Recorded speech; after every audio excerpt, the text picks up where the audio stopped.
Dick news. आखिर राजस्थान की सियासत किस ओर जा रही है?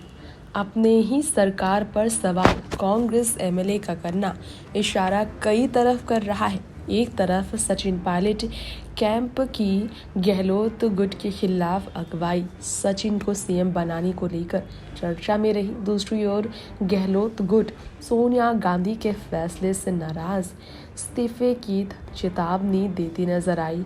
सचिन को सीएम बनाने के खिलाफ आवाज बुलंद करते नजर आए। आक्रामक पार्टी की पूरी टीम नजर आई। तो वहीं यहाँ देखिए, अब कांग्रेस एमएलए दिव्या मदेरणा है जो कि अपने ही सरकार पर सवाल खड़े कर चुकी है। जी हाँ, कांग्रेस विधायक दिव्या मदेरणा ने मुंशी प्रेमचंद को याद करते हुए ट्विटर पर लिखा, सरकार और सिस्टम पर तंज कसते हुए, क्या बिगाड़ के डर से ईमान की बात नहीं कहोगे? जी हाँ, ये है कहना कांग्रेस एमएलए दिव्या मदेरणा का। क्या बिगाड़ के डर से ईमान की बात नहीं कहोगे? जी हाँ, राजस्थान कांग्रेस में सियासी बगावत और कुर्सी के लिए चल रही खींचतान के बीच ओसिया विधायक दिव्या मदेरणा अपनी ही सरकार को घेरने का मन बना चुकी थी, जिसके कारण बीते शनिवार शाम उन्होंने मुंशी प्रेमचंद को याद करते हुए वो ट्वीट जो है सोशल मीडिया पर शेयर किया, सरकार और सिस्टम पर तंज कसते हुए।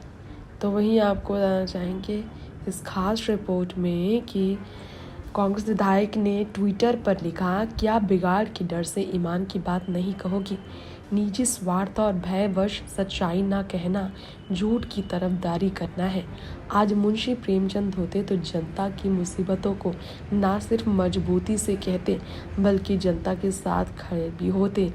उन्होंने आगे ये भी लिखा कि जनता की मुसीबत और भी ज़्यादा बढ़ेगी सरकार में अशोक गहलोत होते हैं तो मुसीबतों को ना सिर्फ मजबूती से कहते थे, जनता के साथ खड़े होते थे। ये कहने वाली अपनी ननद की तारीफ यहाँ पर आपको बता दें, यहाँ पर ख़ास तौर पर पार्टी की महिला नेताओं की तारीफ में कई लोगों ने कई बात कहा, लेकिन ख़ास तौर पर जब बात हो रही है यहाँ पर, अगर बात की जाए यहाँ पर ख़ास तौर पर दिव्या मदेरणा के बारे में, तो उन्होंने ये भी कहा, जनता के साथ खड़े नहीं है आज की सरकार, बिगाड़ से डरे बिना ईमान की बात कहना उन्हें सच्ची श्रद्धांजलि है। मुंशी प्रेमचंद को ये कहना है ताने भरे शब्दों में, ताने भरे अंदाज में दिव्या मदेरणा का। दिव्या मदेरणा जो कि शांति धारीवाल को लगातार राजेंद्र राठौर को लगातार घेरती नजर आई थी। शेरशाह सूरी की कहावत के जरिए इशारों में दिव्या ने ट्विटर पर यह भी कहा था, अशोक गहलोत ने खुद कहा था कि हर गलती कीमत मांगती है। उनके 3 वफादार लोगों की नादानी की कीमत पूरा राजस्थान और जोधपुर चुकाएगा। तो साफ है कि सचिन पायलट के साथ दिव्या मदेरणा खड़ी है, गहलोत गुट के खिलाफ वो खड़ी है। उन्होंने कहा, मैं किसी खेमे में नहीं, मेरे दादा परसराम मदेरणा साल 1998 में सीएम कैंडिडेट थे। अलाख्मान ने एक लाइन का प्रस्ताव पास कराया था और सीएम अशोक गहलोत बने थे। मदेरणा ने एक शब्द नहीं बोला था।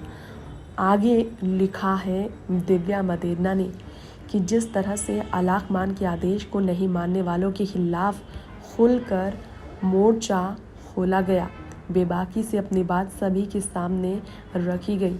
अपने ट्वीट में उन्होंने ये भी कहा है कि विधानसभा अध्यक्ष के इस्तीफे स्वीकार करने की मांग भी सही है।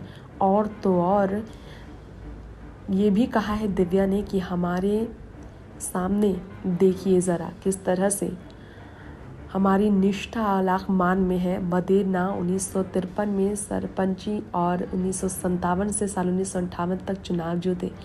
लिखा उन्होंने कि 2003 और 2008 तक महिपाल मदेरणा, 2013 से दिव्या मदेरणा की मां, 2018 से वो विधायक रही हैं। जलदाय मंत्री महेश जोशी के बेटे रोहित जोशी के खिलाफ दिल्ली की सदर बाजार थाने में भी एक केस दर्ज हुआ था, जिसके कारण ओसिया से कांग्रेस विधायक और पूर्व जलदाय मंत्री महिपाल मदेरणा की बेटी दिव्या मदेरणा रोहित जोशी के खिलाफ और पीड़िता के पक्ष में उत्तर गई और फिर 4 ट्वीट करके राजस्थान पुलिस की कार्य प्रणाली पर सवाल करती हुई कार्यप्रणाली को लेकर आवाज़ उठाते हुए पीड़िता के परिवार को सुरक्षा देने की पैरवी की। दिव्या राजस्थान में केस दर्ज नहीं करने पर भी सवाल उठा चुकी है। टेक न्यूज़ से तृप्ति की रिपोर्ट।